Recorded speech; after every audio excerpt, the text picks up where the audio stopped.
ye who believe, seek help with patience and prayer. Surely Allah is with the steadfast. Some people are fortunate enough to be able to find their ideal partner as soon as they start looking, but this is generally not the case for the vast majority of people who embark on the matchmaking process.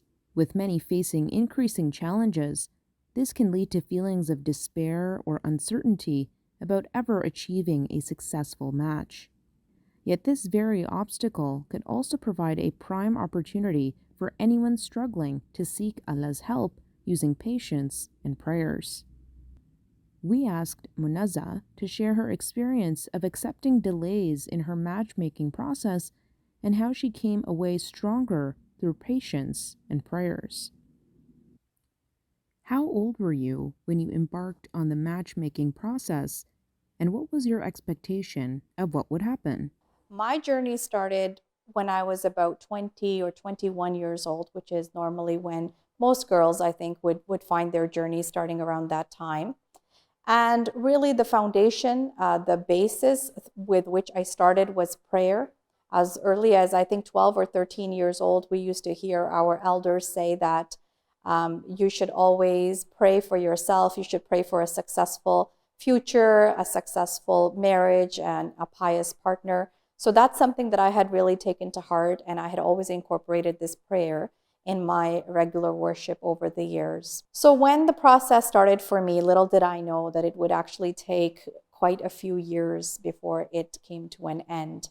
But throughout, I was able to keep my faith strong in Allah Almighty, and I was able to turn to prayer with a lot of patience during this time. What happened when the potential proposals did not result in a successful match in an accepted time frame? I honestly did not have a lot of very strict criteria, with which I was searching for a future partner. I did not have those list, of attributes that I absolutely needed in a future partner. Yes, I did think about these things, that a person should have a suitable income, they should have a suitable profession, preferably would live close to where I live. But whenever I used to reflect upon this criteria, honestly, I just used to think that these are things that come and go. If someone has a certain income right now, it may be more or less as the time goes by, as years go by, it will change. What was more important and what is more important was this person's level of piety, this person's level of taqwa, what their relationship was like with their creator, with Allah Almighty, how close they were to Allah Almighty. However, all of these things you cannot gauge by yourself. These are things that are unseen in a way, especially when you don't know the person or you don't know the family altogether. So these were things that I wanted, that I did prioritize, but I left it all up to Allah Almighty. What happened when the potential rishtas did not result in a successful match in an accepted time frame? As the months went by and as the years went by, there were many, many proposals that came, many families that we interacted with, that we had these discussions with.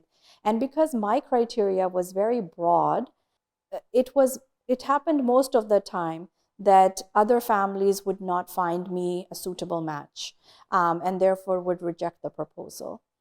And as time went on, I did reflect on this. I just introspectively in my mind processed as to why this was happening. I tried to search for a reason. Why is it that people don't end up liking me? What is it?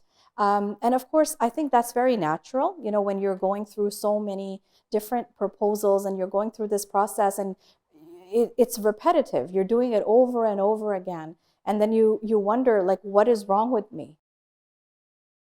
What effect did these negative responses have upon you?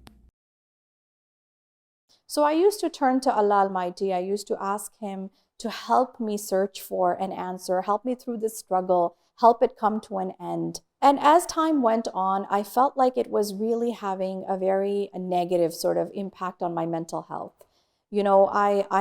I became a little bit depressed. I think there was a lot of pressure, a lot of social pressure that we feel. Sometimes, people will talk to your parents or your relatives about why, a successful match has not been made so far and time is passing by. You're made very well aware of the timeline, right? And my parents, I'm sure, felt that pressure. And as time went on, I started to kind of turn away from social gatherings and celebrations. Some of my younger cousins were getting married, obviously before me. Of course, I felt nothing but happiness for them, but it does cross your mind. You do feel a little bit, sad. And also people will not, people will sometimes point that out to you as well and question as to why you're not married yet. And so I found myself just staying away from family gatherings and wedding celebrations, etc., so that I would not be approached about this topic, and I would not be asked that formidable question. How did your prayers help you withstand the social pressure on you during this time?